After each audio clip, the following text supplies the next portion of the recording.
Hey you guys! So today's video, as you can tell from the title, is going to be all about spooky books, which are, in my opinion, the best books, arguably. I read a lot of them, and you could say that my tastes skew almost exclusively to them. I'm working on it, okay? I've added some literary fiction this year, a little bit of sci-fi. Like, I'm trying to mix it up, but I always end up coming home to Big Mom, you know what I'm saying? So today, I thought I would share with you guys the books that are on my TBR and some books that I have read and highly recommend to you. As far as the TBR is concerned, I'm going to put a poll over on Patreon and we're gonna, I don't know, have a little book club over there this month. They're gonna get to pick which book we're gonna read together. I wanna say that my heart is set on any one in particular, but it's not. I'm down to clown with all of this. Before we get started, make sure you check the down bar for links on my social media platforms. If you are new here, my name is Whitney. We're doing a lot of really spooky, cool fall content over here this year. So if that is like your thing and you like to sit around and do your makeup while you listen to scary stories or talk about spooky stuff or talk about cozy, fun fall things, then this is the time you want to subscribe because my content calendar is looking gorgeous. Much like myself. I'm just kidding. I mean, I am fine, but I wouldn't go around saying that just like anybody. Which, side note, isn't that weird? That if a girl were to walk around and be like, I am beautiful, people would be like, no, we gotta drop you down a couple of pegs, make sure you get squared out, understand you can't have such a high opinion of yourself. We won't allow it. You are conceited. Like, that whole thing is bullshit, but you listen to a girl sit around and be like, I'm fat and ugly and nobody loves me and I'm stupid and Kevin will, like, we're totally okay with that. We'll make entire movies and movie genres around that. I'm saying no more of that in 2021. Who's with me? I'm fine. I don't care who knows it. Anyway, let's just get started. So I thought I would start off with the books that are my recommendations for you guys because I can tell you what to expect with these. The rest of them you may or may not care what I have to say because I can't tell you anything about them except that I want to read them. Most of the ones that I'm gonna recommend I have the physical copy of, but some of them obviously I listen to on Audible, which I love. Hit me up for a sponsorship, please. Some of them were on my iPad, but I'll get into that later. Anyway, so I'm gonna start off with a author. I'm not even gonna really say any one book. I mean, I'm gonna recommend two, but any one book that he writes you probably would enjoy right now, and that is Riley Sager. This is his first book called Final Girls. I have read Final Girls, The Last Time I Lied, Lock Every Door, and I'm currently reading Home Before Dark. He writes these books that the best way I can describe it is like, if you just love like a slasher flick, like a soapy kind of like, I don't know, almost over the top mystery with a strong female lead that you're gonna go on some twists and turns, like, this is an author and it's in a style of like spooky book that I think anyone can get into. But if I'm gonna recommend which book to read in particular, I might say Final Girls because I grew up like in my teen years during the slasher era. So like Scream, I Know What You Did Last Summer, Urban Legend, like we had so many come out all at once and this is such a throwback to that. So this might be the one I would say universally I would go for, but Lock Every Door is a big favorite of lots of people. I liked it a lot, but some people love that book. And actually the one I'm reading right now, which is Home Before Dark. Home Before Dark. I don't know why I do that, you guys. I have literally never even been very far up to the northeast part of our country, but sometimes when I talk, I just slip into this weird like Bostonian, like northern thing. I don't know what it is. Anyway, Home Before Dark is really good also. So Riley Sager, across the board, pretty much think anybody could get into. Okay, so for my nonfiction true crime buffs, you know what I'm saying? If you're in that vibe more or less, I have one book. I will say I don't read a lot of nonfiction true crime anymore. I used to when I was way younger. In fact, I think my very first like foray and like love fest with true crime was a book about Darlie Routier. I'm sorry if I'm not saying that right. If you don't know about her case, look into it. Fun fact, I have a Patreon true crime make up time about it. But I normally just don't read a lot of it. Mostly because I love true crime, you guys, don't get me wrong. But I can't do it all the time. Like, it bums me out. All that being said, I'll Be Gone in the Dark. This book came out 2 years ago by Michelle McNamara. And a lot of people think that Michelle McNamara and her book, her investigation into the Golden State Killer is why he was finally able to be caught, like the thing that helped get him behind bars. Because if you guys don't know anything about this book or the Golden State Killer, he was a raging piece of shit who tormented parts of California for like 30 years or something crazy. And this book does a really good job of kind of bridging the gap between fiction and nonfiction. Like, even though it is telling a true story, her writing style is kind of that of like narrative fiction. You kind of get the feeling that maybe if you wanted to pretend this wasn't real, you could, but it was very real. There was times when because I listened to and read this book. I had it on Audible while I was reading it because I wanted to like get through it. There were a few times where I was like, okay, I gotta put this down for a few days. And I'm one of those people who like to speed through a book, but I had to kind of pick away at this one because it got heavy. But yeah, this is good for true crimers. You want to freak yourself out, don't read it at home by yourself. I'll be gone in the dark. Okay, this is actually my daughter's book, and I just took her bookmark out. She's gonna be so mad at me. Sorry, baby. This is Intensity by Dean Koontz, and I don't really know if my kid is gonna like this book. Side note, she's 15. I'm older than you guys think I am, I hope. Anyway, so this book I don't think is highly inappropriate for her, but I tried to warn her that it's pretty scary. I've only read this one book from Dean Koontz. He apparently is like a really, really big deal. In fact, the reason I recommended this one to my daughter is because her grandmother got her to read a book by Dean Koontz called The Watchers, and she loved it. So I was like, I've read one Dean Koontz book, you might like it, but it's really scary. And it is, you guys, this book is scary. It takes place between two different perspectives. There is what we'll call the final girl in the story. What is her name? China? And this serial killer. And the serial killer, the way that he is written and the way Dean Koontz gets into his head, I was so uncomfortable about it. Especially the first, I think it's like first quarter of this book is what scared me the most, because this is when the serial killer is like seen in action, if you will. But I think this is one of those books that like everyone could like this. Everyone's gonna like this one. Yeah, that's what I'll say. This might be the one that if you read nothing else, try this one. Even if you're not a reader. Even if you haven't read a book in a really long time. No, I'm just kidding. That's all I got. This is I'm Thinking of Ending Things by Ian Reid. And I know that very recently this came to Netflix, and I want to just clear a couple things up. I read this book before I saw the Netflix movie. Not long before, but before. And I had been wanting to read it for years. Because if you guys don't know anything about BookTube, it's a thing. Because when I did my last book video, people were like, what? Like they had no idea. I watch a lot of BookTube about horror books, scary books, thrillers, and this has been on everyone's like top 10 have to read. It'll scare the shit out of you. This book, I'm gonna say hands down, is not going to be for everyone. It's a very specific group of people that are gonna like this, but you will love it, let me tell you. So this book is short. It's only about 200 pages. It's not a quick read though, because the beginning part, as I'll get into, is pretty dense.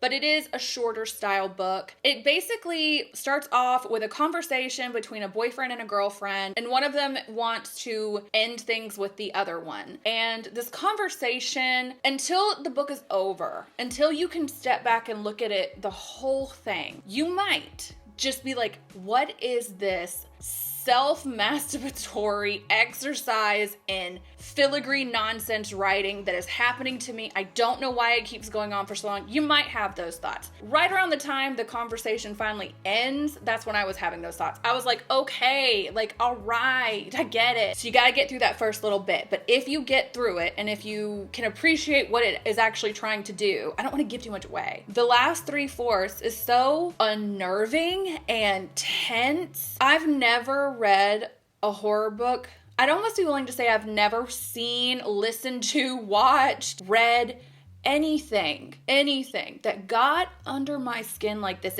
And the funny thing about it was, and it's kind of a famous thing people say about this book, is people be like, I was terrified and I don't know why. Like I was sitting there and I was like, put it in the freezer like Joey on Friends. And then it ends and you're just kind of left like, I don't even know how to explain it. I felt like I got accosted in a dark alley after I read that book. And then, okay, I will say, if you watch the movie and you're like, oh my God, that was so stupid, I'm not reading that book, listen to me. I watched about 25 minutes of that movie. I remember reading the book and I was like, I don't know how they're gonna make this a movie. It's going to be really hard to pull this off because the way it ends, I don't even know how to explain it without giving anything away. So good. Not everyone's gonna like it, but I fucking love it. Okay, the next book is Dark Matter. I read this one earlier this year. In fact, when I did my doppelganger video recently, if you guys don't know what I'm talking about, I'm doing a makeup and mayhem series here on my channel. We're gonna talk about spooky shit all October. And we talked about doppelgangers. And I mentioned this kind of theory around doppelgangers where some people think it's just our timelines getting crossed, or like someone from an alternate universe kind of coming in through. That is kind of what Dark Matter is about. And it's so scary. Like, there's parts in it that are so heartwarming and sweet. And that's basically like kind of, I think, what the author said he wanted to do. He wanted it to be like an action horror love story. And I personally don't love a love story, but I liked this one. It gets you right away. Like, it is not a slow burn. You're gonna be about 2 pages in and be like, okay, like, we're doing this. It's quick. It puts this idea in your head of alternate timelines, and it doesn't do it nice. Like, it makes the idea of that so scary.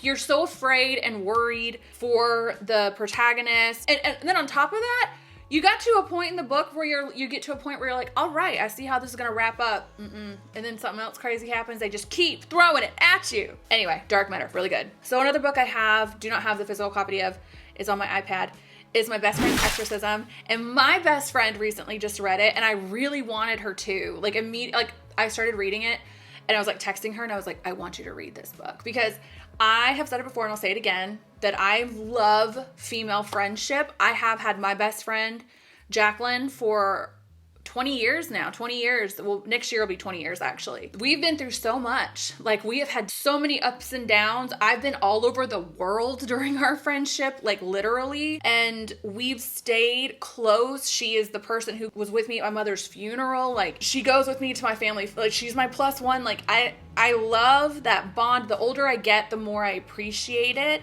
The more I appreciate it in other women. And my best friend's Exorcism was kind of like an ode to that, but scary. I loved it. You guys don't even know.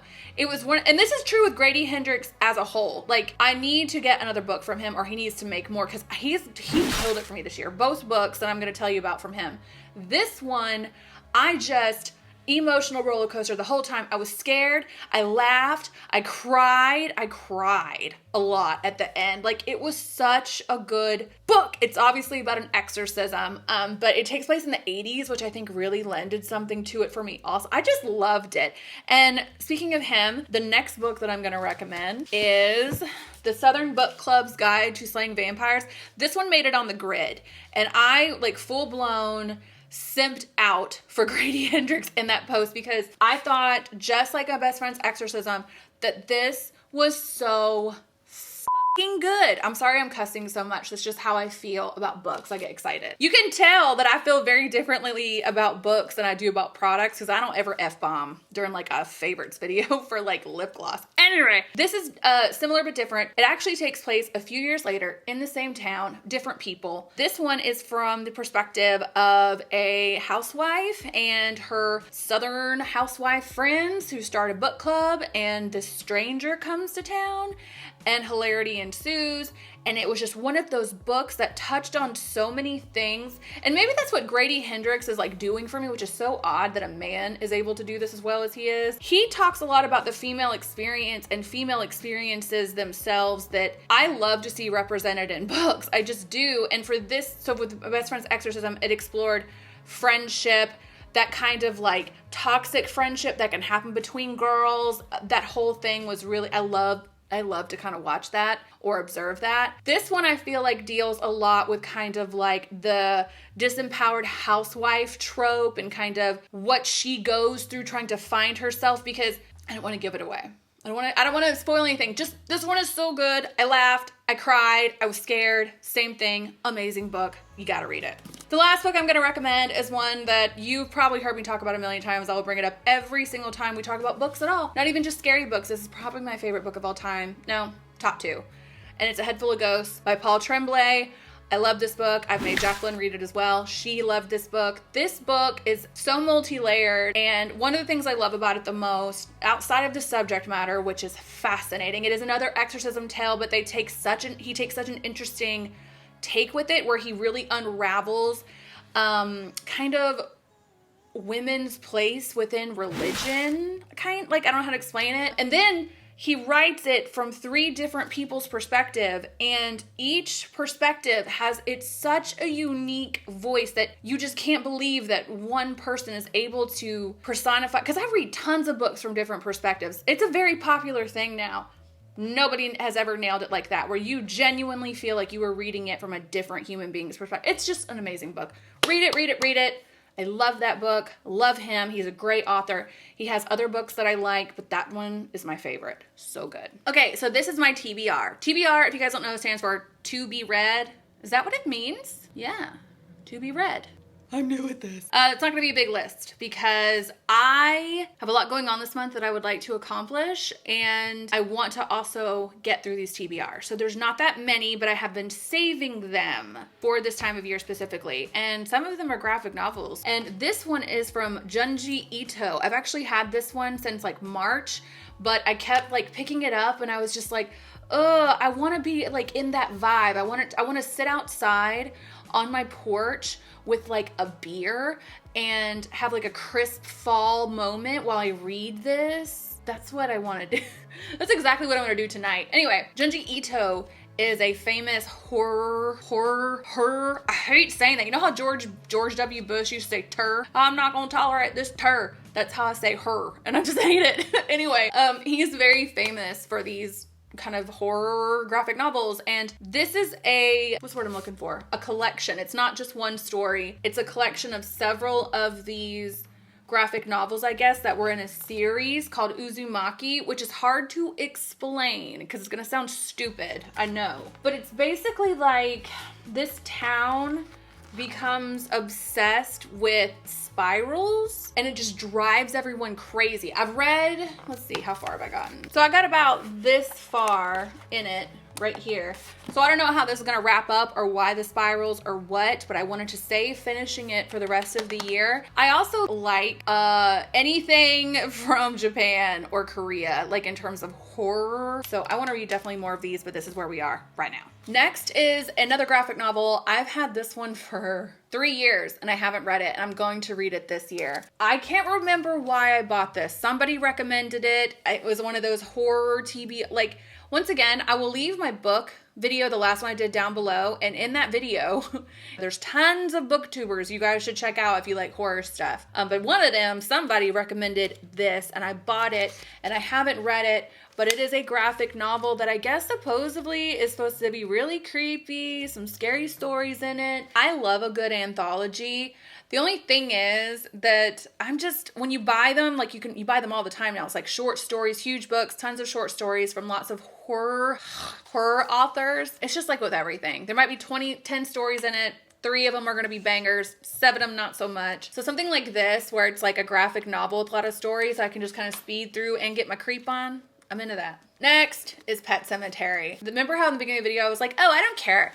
Anything the patrons vote on, I want to read. I just now realized maybe that's not 100% true, because I do want to read this one. I bought this one earlier this year, and I decided to hold it for now because I wanted to read a Stephen King book during Halloween time for sure.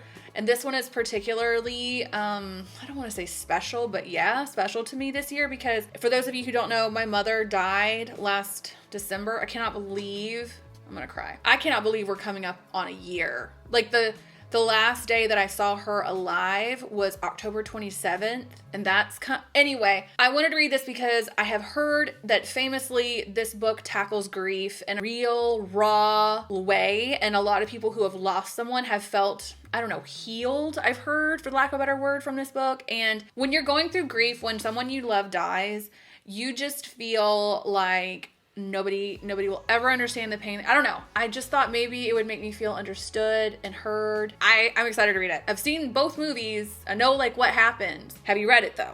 2 more and then I'm gonna go. Side note, I can't decide the neckline of this sweater. Like, do you think it's, which looks better? I feel like when I have a sweater on and the neckline is really high like that, like it makes my neck look really short. Or is it like this? Should we do it like, I don't know. It's too big, so I can't, you know what? Whatever. Oh, my kid is gonna get so mad. I keep taking her bookmarks out. So this is the Merciless. This one I bought for my daughter. I bought her the whole series, but I kind of bought it for me. I'm just gonna borrow it from her. This is supposed to be, and I don't know a whole lot about it, but it sounds super fun. This is supposed to be like Mean Girls meets The Exorcist. A lot of Exorcist stuff in here, dang. And I am for that. Especially if you guys watched Scream Queens. The 2nd season, I couldn't even sort of finish because it was kind of dumb. But the 1st season is a tradition. Every year I have to watch season 1 of Scream Queens. And it's that girl energy, just that kind of like, we're gonna kill you, duh. Like, I don't know what it is about that. I love it. And I think that's what I'm in for with this book. It's YA, so I think it's gonna be a quick read. So if you're a YA person, I've heard great things about this one. Plus the book, can we talk about how freaking cool this book is? The cover, I don't know if you can really tell. Aesthetic AF. Totes the Narnar. All right, last. I already know I am not going to finish this one in October, but I'm going to work on it. Like, I'm going to set time to work on House of Leaves. And I know I said I don't have a preference for which book the patrons read, but this one might be cool because I made Jacqueline buy this one too, and we were supposed to read it together, but that was earlier this year, and I abandoned it, and now I'm back and I want to finish it. This book is like notorious, okay? So first of all, as you can tell, it's massive, but maybe you can tell like how it's written. It looks really weird.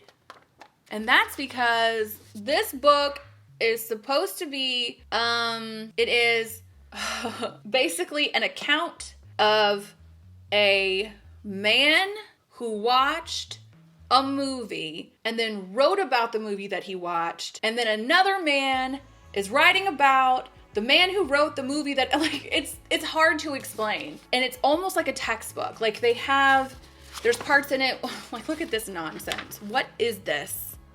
This book is weird. Like, parts are upside down. There's like footnotes and annotations. And it's not one of those books that people say you should just like plow through. They tell you like to savor it, to just pick away at it a little bit at a time. And a lot of people, again, like who love horror books, have said that this is like one of, if not the scariest book they've ever read. So I'm into it. It's not gonna be, we might not even finish it this month. I'm really gonna try. Like I said, that's why I kept the TBR small. House of Leaves, man. I'm gonna leave a video down below that kind of better explains what it is, because it's just difficult to get into.